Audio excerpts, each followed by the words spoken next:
नमस्कार, जय माता दी। मैं हूँ आपके अपनी लाइफ डिजाइनर जीतू आचार्य। कन्या पूजन तक हम पहुंच गए हैं। अष्टमी कन्या पूजन हो या नवमी का कन्या पूजन हो, आप कन्या पूजन में खास करके एक चूक बिल्कुल मत कीजिएगा। हम ऐसी चूक कर देते हैं जिससे हम जितना भी अभी तक हम नवरात्रि के अंदर पूजा भक्ति से जो फल पाने वाले थे, उस फल में कहीं ना कहीं चूक कर जाते हैं। यानी ये चूक सिर्फ आपके एक काम में नहीं होती है, ये चूक आपकी सफलता में भी हो जाती है। तो आप ऐसा कर्म नहीं कीजिएगा जिससे आपके किसी भी काम को कहीं भी कोई भी अड़चन आए या फिर किसी काम को आप रोकें।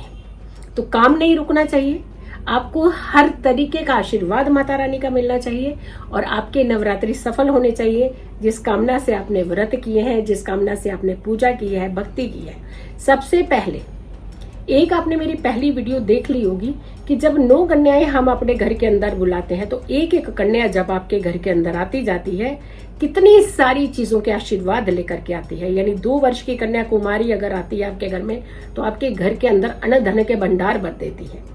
तो यानी ऐसे करके हमने 9 कन्याओं के बारे में बताया था। पिछली वीडियो है, बहुत ही नॉलेजेबल वीडियो है।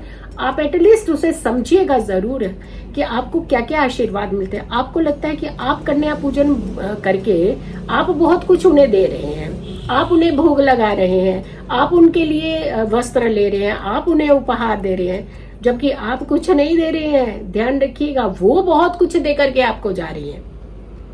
हर एक अलग अलग रूप आपके घर के अंदर आ रहा है।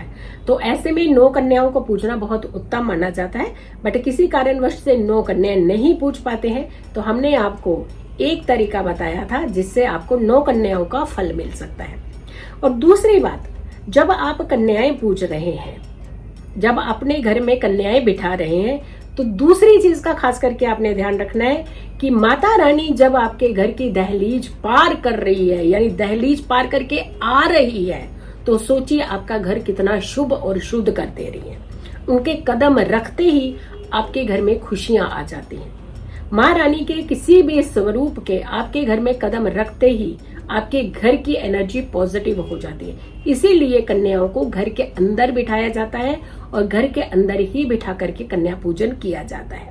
लेकिन कई बार स्थितियों के चलते, परिस्थितियों के चलते आप ऐसा नहीं कर पाते हैं, लेकिन हम आशीर्वाद जरूर चाहते हैं। उसका भी तरीका हम आपको इसी वीडियो में बताएंगे कि अगर आप किसी कारण से घर में कन्याएं नहीं बिठा पा रहे तो कौन सा ऐसा कार्य करें जिससे आपके घर की एनर्जी भी उतनी ही पॉजिटिव हो जितना कि जिनके घर में जाकर के कन्या पूजी जाती है उनके घर की होती है। तो दूसरा तरीका भी हम बताएंगे। 2 तरीके हमने आपको बताने हैं। अब आप कुछ सावधानियां ध्यान रख लीजिए। पहले तो अपने घर के बुजुर्गों को, घर की माताओं को आसन जरूर दीजिए जब भी आप कन्या पूजन कर रहे हैं। जब कन्या आपके घर में आए, जितनी भी कन्याएं आपके घर में आए, उन्हें आपने रुकना नहीं है, उन्हें घर में वापस मोड़ना नहीं है, ये ध्यान रखिएगा। तीसरी चीज होती है कि एक सबसे बड़ी प्रॉब्लम होती है कि मेरा काम पहले हो जाए तो दूसरे का हम देख लेंगे। कई बार कन्याएं जो होती हैं एक घर में जा रही होती हैं, तो आप उनको थोड़ा सा ज्यादा लालच देकर के अपने घर की तरफ मोड़ लेते हैं। तो आप ऐसा कर्म क्यों कर रहे हैं कि किसी दूसरे को आशीर्वाद मिलने वाला है कि हम ही ले लें पहले सारे आशीर्वाद। तो कहीं ऐसा ना हो कि आपके घर आंगन में भी ना पहुंच पाए वो कन्या, तीसरा भी कोई ले जाए। कि जब हम किसी के लिए गड्ढा खोदते हैं तो स्वयं के कदम भी तो उसी में पड़ते हैं।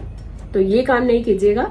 अगर वो किसी के घर में कन्या पूजन के लिए जा रही है तो जाने दीजिएगा, थोड़ा सा इंतजार कीजिएगा कि इंतजार का फल जो होता है वो मीठा होता है। तो आप थोड़ा इंतजार कीजिए। इंतजार करके जब वो कन्या वापस आ जाए तो जयकारे बोलते हुए उन्हें घर में आमंत्रित करते हुए, चलिए देविये आप हमारे घर में विराजित होइए। आप इस तरीके से, इस भाव से उन्हें अपने घर में लेकर के आइए और घर की दहलीज जैसे ही पार करें तो जयकारे शुरू कर दीजिए। ये काम कीजिए, देखिएगा इससे आपको कितना बड़ा फायदा मिलता है। फिर आती है बात कि कन्याएं जब आपके घर में आती हैं तो उन्हें आसन देना चाहिए और आसन शुद्ध और शुभ आसन देना चाहिए।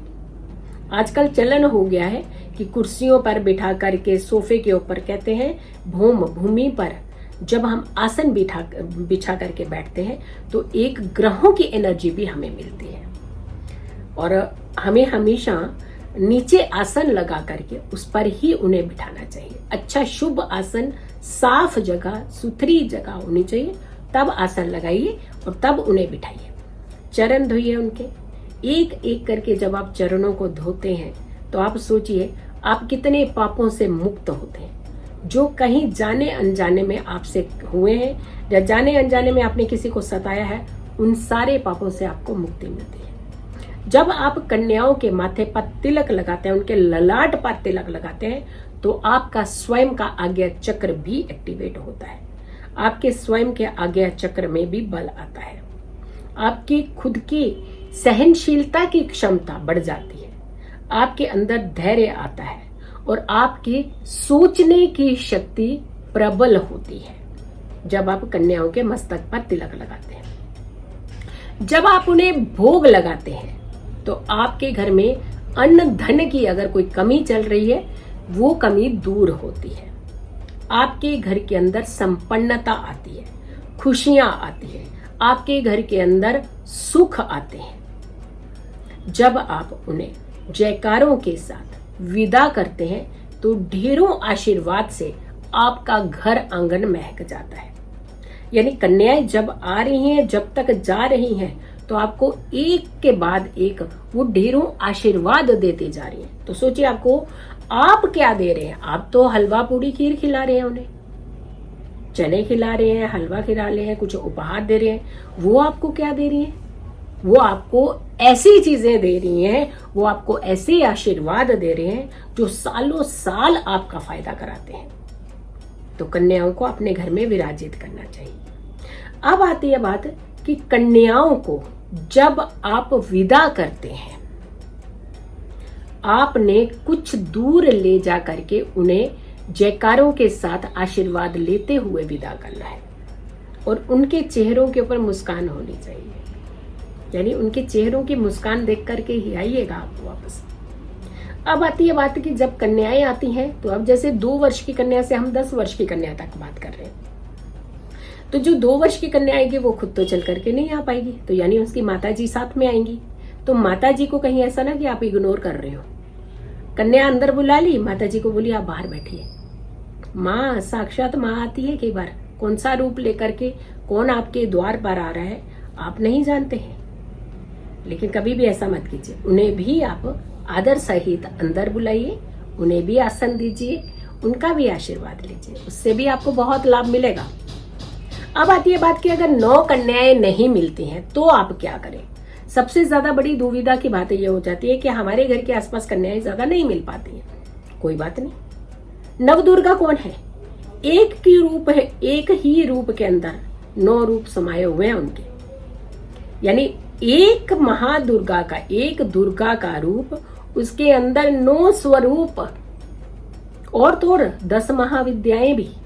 तो सोचिए, एक कन्या भी आप पूछ सकते हैं। 1, 3, 5, 7, 9, 11, 21, 31, 51, कितनी कन्याएं पूछ दीजिए आप एक कन्या भी पूछ सकते हैं।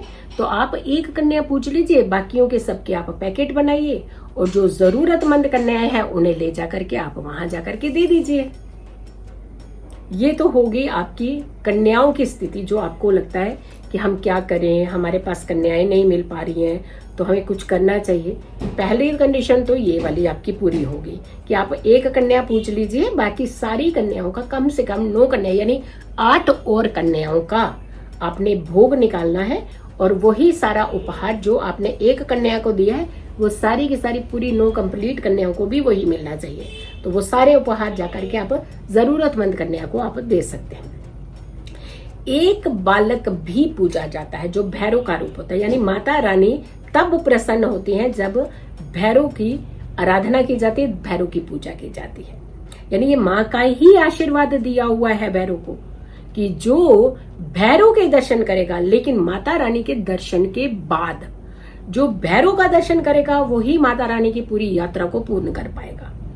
तो यानी इसीलिए कहते हैं कि जब भी आप कन्याएं पूजें, एक बालक जरूर पूजें ताकि माता रानी आपके ऊपर पूर्ण आशीर्वाद बरसाए, पूर्ण रूप से आपके ऊपर प्रसन्न हो और आपने जो नवरात्रि के व्रत किए हैं, जिस कामना से किए हैं, जिस भाव से किए हैं, वो आपके भाव भी पूर्ण हो, वो कामनाएं भी आपकी पूर्ण हो और माँ आपको ढेरों आशीर्वाद दे दे। अब जो आपने जब कन्याएं आई, कन्याएं बिठाई, कन्याओं को विदा किया, लेकिन कई बार होता है कि हमारे जाने अनजाने में कुछ हमसे गलतियां हो चुकी होती हैं। जब आप कन्याओं को बहुत सारे भोग लगा देते हैं, चुनरी उड़ा देते हैं, जब आप नतमस्तक होते हैं, माथा टेकते हैं, उस समय आप ये जरूर कहिएगा, हमसे ये गलती, हमसे ये चूक हुई, हमें क्षमा कीजिए और पुनः मैं ऐसी गलती जीवन में नहीं करूंगा या नहीं करूंगी। देखिएगा, आपको मोक्ष की प्राप्ति भी हो जाएगी, उससे मुक्ति भी मिल जाएगी जो परेशानी आपको हमेशा के लिए सता रही है। तो आप ऐसे कन्या पूजन कीजिए ताकि आपके जीवन से कष्ट दूर हो। कन्या पूजन की आपको हार्दिक शुभकामनाएं। आपके नवरात्रि शुभ रहे, आपको हमेशा ढेरों आशीर्वाद मिलता रहे।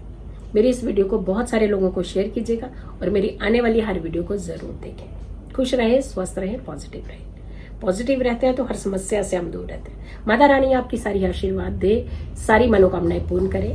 जय माता दी, नमस्कार।